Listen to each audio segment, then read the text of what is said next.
Okay. All right.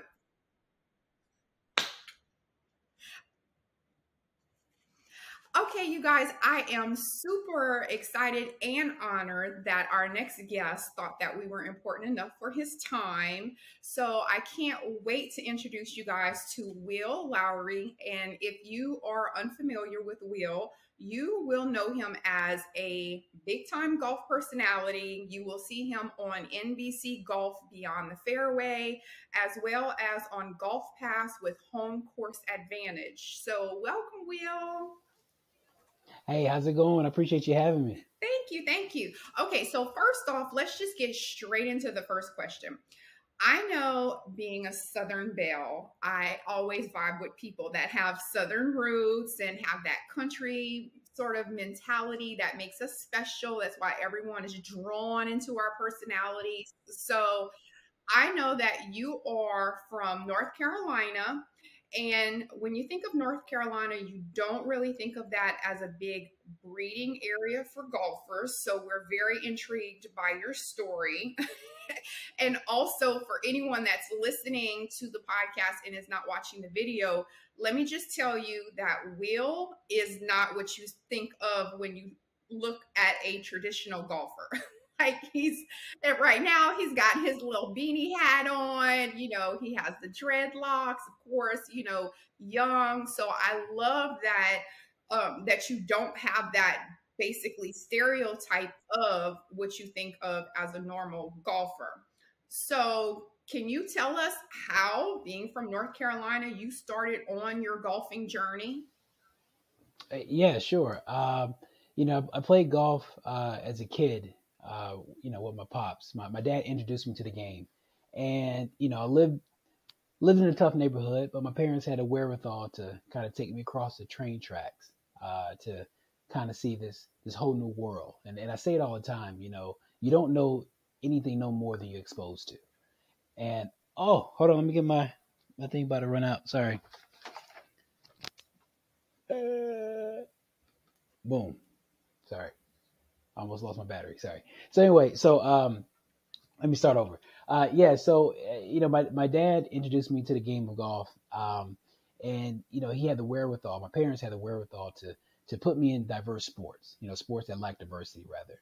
I played golf. I played tennis, but one of the things that I say that golf is so powerful is that it provided me the ability to see different worlds.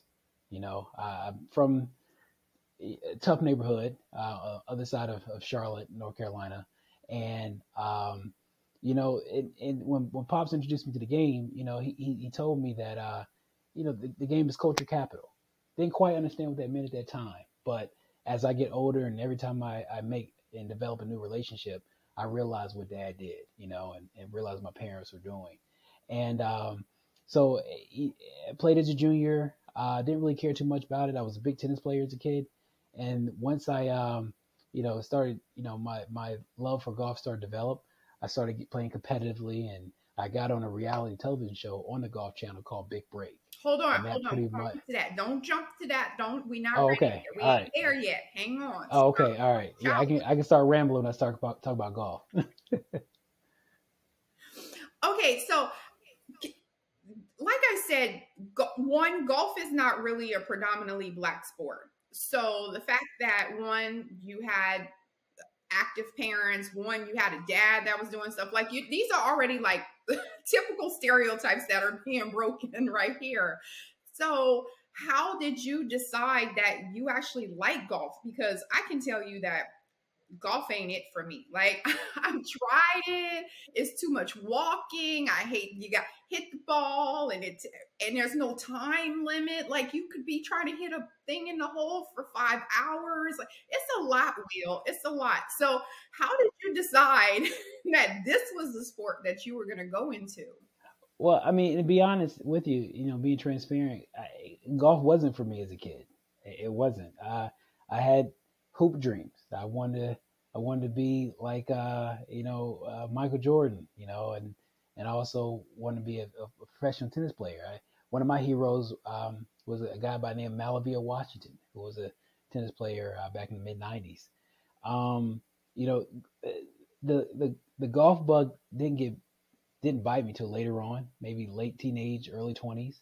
But once I found out it was a sport for me, is I think I fell in love with the challenges. When it comes to it, the instant gratification is not always as quick as you would think in other sports.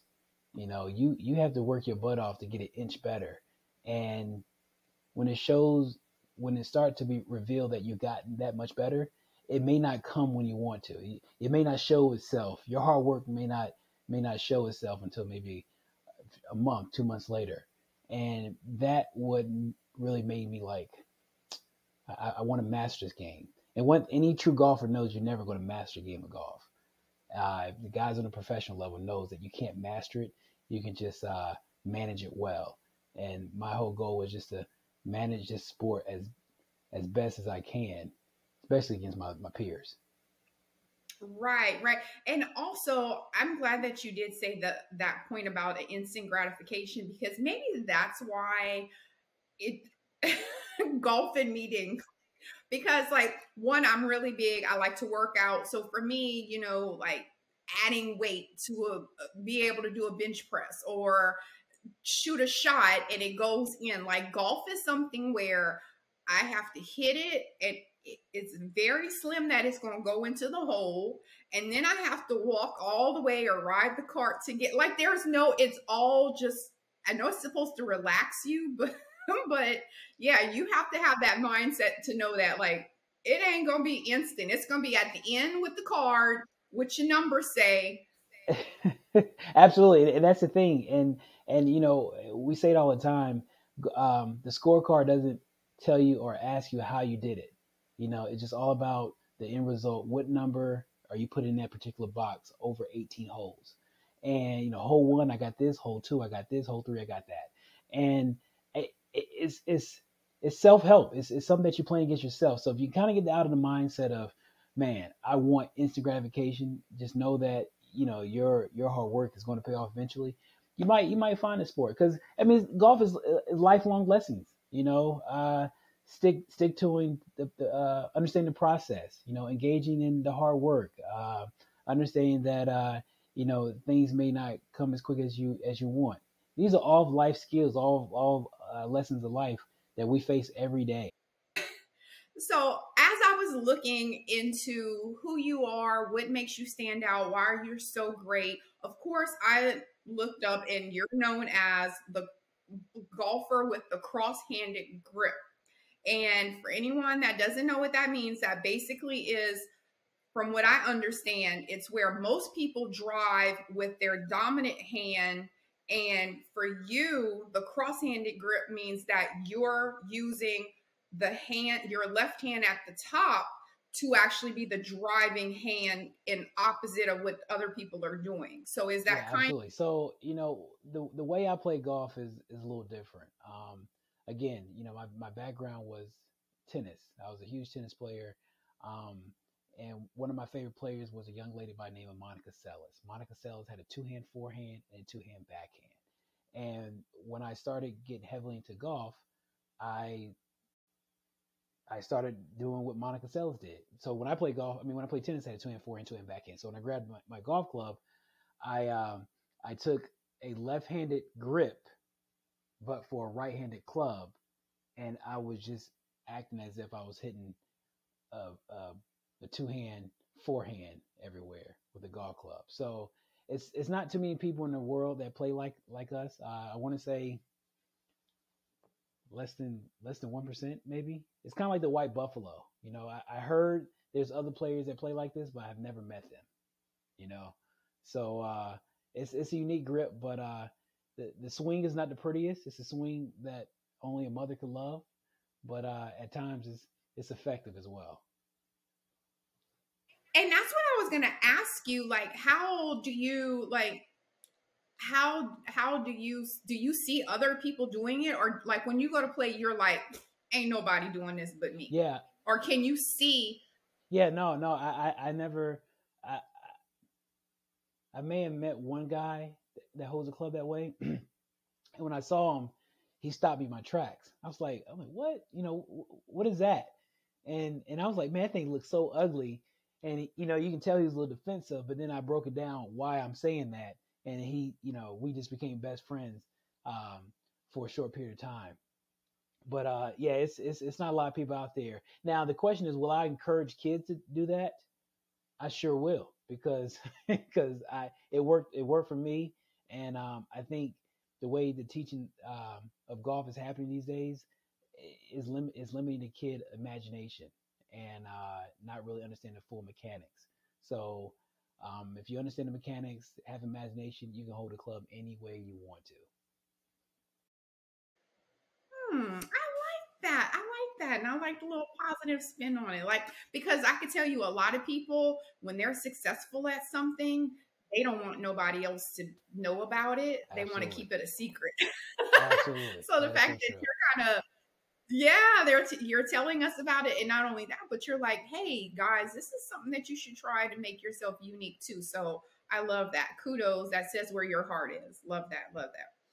Okay, so now since you was trying to cut me off earlier talking about the big break, I'm gonna give you a chance to talk about the big break.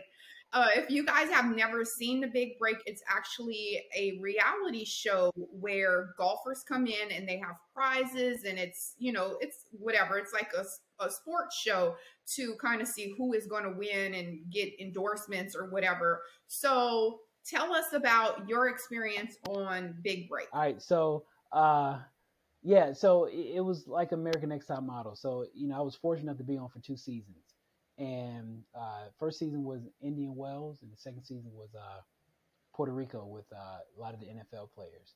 And I didn't win either of them, but I got far into the competition. It was a 13 episode season, and I want to say I made it to each season. I made it to the 13th episode. I got to the finals and lost. And I mean, it did wonders for my career. I became the black guy crosshand golfer.